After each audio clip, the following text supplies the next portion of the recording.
Okay guys, narito ang cotton buds, malinis na tubig at basahan para sa una nating step. Siyempre, una, linisin muna natin ito gamit ang mga sumusunod na yon.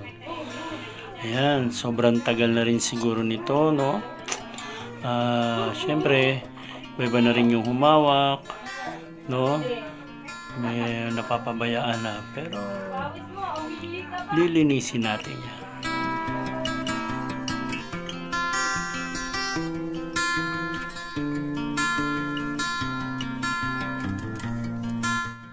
Ngayon, narito ang cotton buds. No? Cotton buds kasi kailangan natin na dukuting yung mga gilid-gilid. Ayan, no? Nangitim agad yung cotton buds ko. Pansinin nyo. No? Sa mga gilid-gilid, no? Nakabaon ng dumi. Kailangan maalis yan. Ngayon, gamit tayo ng light blue, dark blue. According sa damit niya, syempre ang white mahalaga. Ito palang ginamit ko yung acrylic no white. Medyo high class naman konti. Then, ito yung mga acrylic paint natin. Itong dilaw. Para makita natin kung ano yung mga combination na pwede natin gamitin dyan. May red din yan. Hindi kasi pwedeng blue lang. Makikita nyo paano ko siya imimix. Ito na yung mga kulay na yan. Ready na tayo guys. Go! Okay, gamit itong mga brush natin, no? Mga acrylic brush, dapat gamitin natin dito. Mga bristle paint brush. Ayan. Dito imimix na natin yung i-combine natin sa blue. No, ayan. Kagaya na, may dalawang kulay ito. Parang blue-green, no? May konting yellow, konting yellow yan, at saka konting pula. Yan, combination. Then, ito naman yung ultra blue. Laluan natin ng puti. Yan, para lumabas talaga yung parang tela ang dating.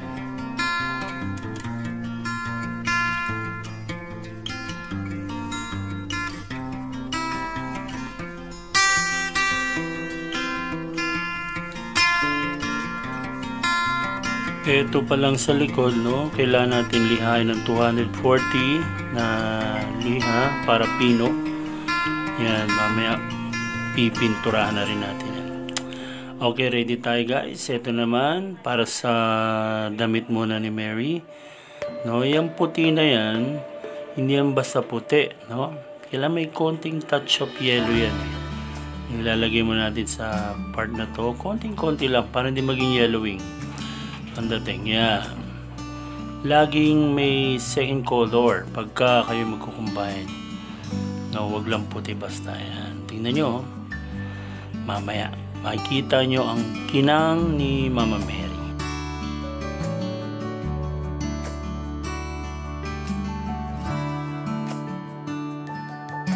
Siyempre yung mga nasa dulo, no, kailangan gamit tayong maliit na brush para makapasok siya doon.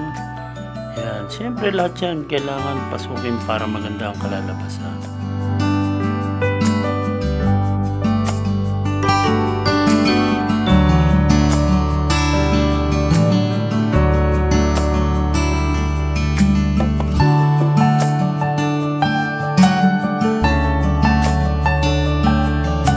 Dito tayo sa kanyang belo, no? Kita nyo lahat. Mga nakasiksik dyan, yung mga may tama na, may mga kamot na, lilinisin natin yan ng painting. Yan, para maging maputi. Yan. Napaganda na ito pag natapos.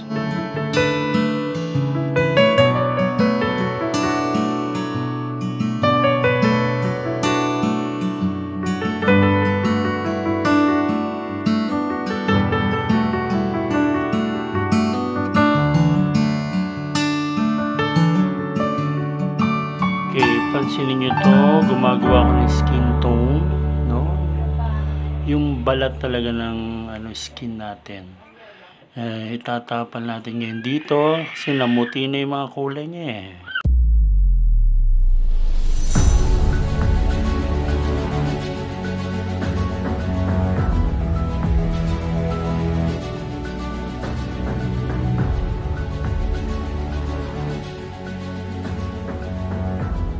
Dito gumamit na ako ng pen brush para mas mahuli ko yung skin niya.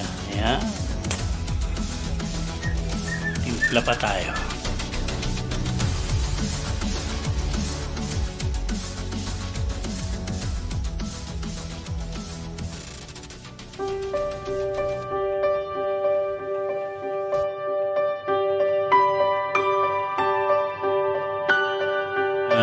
Nagiging skinny na siya, no? Kanina puting-puti na eh. Yan, lagyan natin ng lips na medyo ano lang, light lang. Merry lang. Ayan.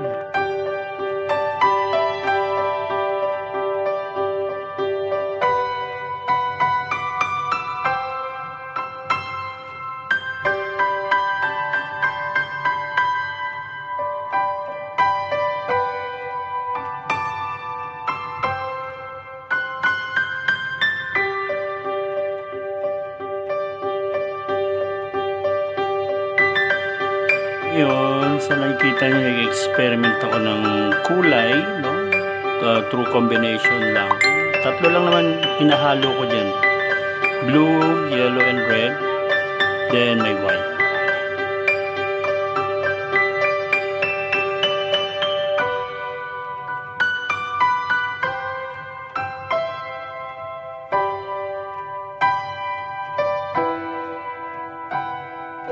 Siyempre, saan ko ilalagay yan? Sa kilay.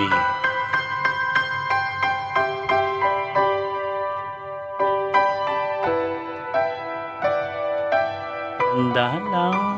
Baka tumabingi.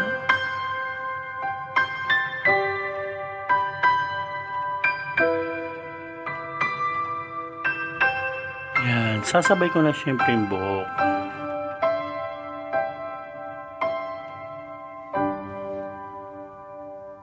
Ang mga kamay, syempre, lahat yan, pupunasan natin.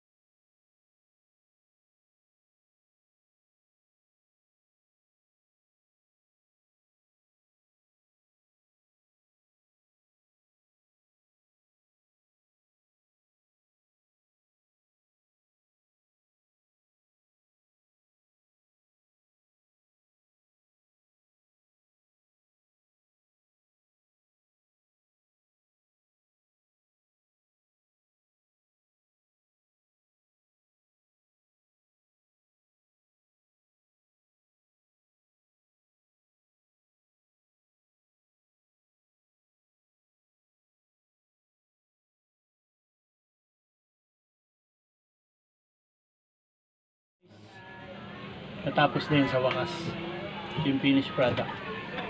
Ayan, malinis na po yan. Makikita nyo yung skin tone na ginamit ko dito. Yung very pinkish na lips ni Ma'am Mary. Fresh na fresh. Tapos yung damit niya, very white, shiny white. Tapos yung pinapatungan niyang earth, no? Ginawan ko siya ng talagang earth. Din yung snake na, yung ahas na inaapakan niya. Ayan, mula sa likod niyan malinis na, wala na yung batik-batik. Hopefully na-enjoy nyo. Ito, ginabi na ho tayo. Medyo gabi na. Kaya ito na po tayo. Salamat sa inyo. Hopefully